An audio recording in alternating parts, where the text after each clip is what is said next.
శివాయ నమః.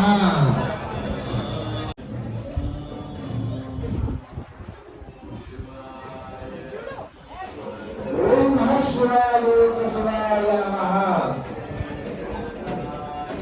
ఓం నమః శివాయ శివాయ నమః.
ఎందుకోసం ఈ విధంగా నిర్మించారు, ఎందుకులా ప్రతిష్ఠించారనే విషయాన్ని చెప్పడానికి స్వయంగా ప్రతిష్టాపన చేయించినటువంటి వారు చైర్మన్ గారు ఉన్నారు.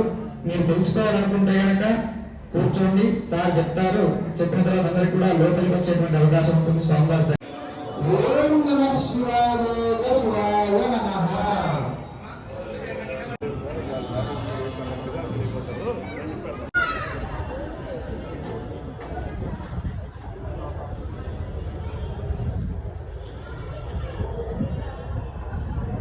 ఆ అమ్మవారు చెప్పిన విషయం ఏంటంటే మనము అందరం కూడా మన చావుని మర్చిపోయి బతుకుతూ ఉంటాం. ఈ క్షణం పోతామా, ఇంకొక 20 సంవత్సరాలకు పోతామా, ఎవ్వరికీ తెలియదు. ఎప్పుడు పోతామనేది ఎవరికి తెలియదు. సో ఇక్కడ మనం తెలుసుకోవాల్సింది అమ్మవారు అంటే ఒక అమ్మకే తెలుసు ఇల్లు ఎలా నడుస్తుంది అనేది. పిల్లలకి ఏం కావాలి, నాన్నకేం కావాలి, కుటుంబానికి ఏం కావాలి, కుటుంబం ఎట్లా ముందుకు వెళ్ళాలనేది ఒక అమ్మకు మాత్రమే తెలుస్తుంది, వేరే ఎవరికి తెలియదు. నాన్న పెద్దగా పట్టించుకోకపోయినా అమ్మ మాత్రం ప్రతిదీ మన గురించి ఆలోచిస్తుంది.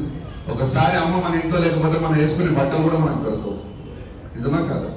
సో అందుకోసం కానీ శక్తి స్వరూపాలు ఎక్కడో ఉండరు, మన ఇంట్లోనే ఉంటారు. అమ్మ రూపంలో, అక్క రూపంలో, చెల్లి రూపంలో, కూతురు రూపంలో, భార్య రూపంలో. మొదటిగా వాళ్ళని గౌరవించండి, తర్వాత మీరు ఎక్కడ పోయినా మంచిగా ఉంటారు.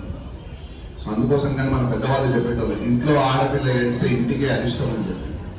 అందుకోసం ఆ ఆడపిల్లలు ఏడిస్తే స్వయాన అమ్మవారి స్వరూపమే వారు మీరందరూ కాబట్టి అమ్మనే ఏడ్చినట్టు అని చెప్తూ ఉంటారు. అందుకోసం కానీ ఆడపిల్లని బాధ పెట్టగాని ఎక్కడైనా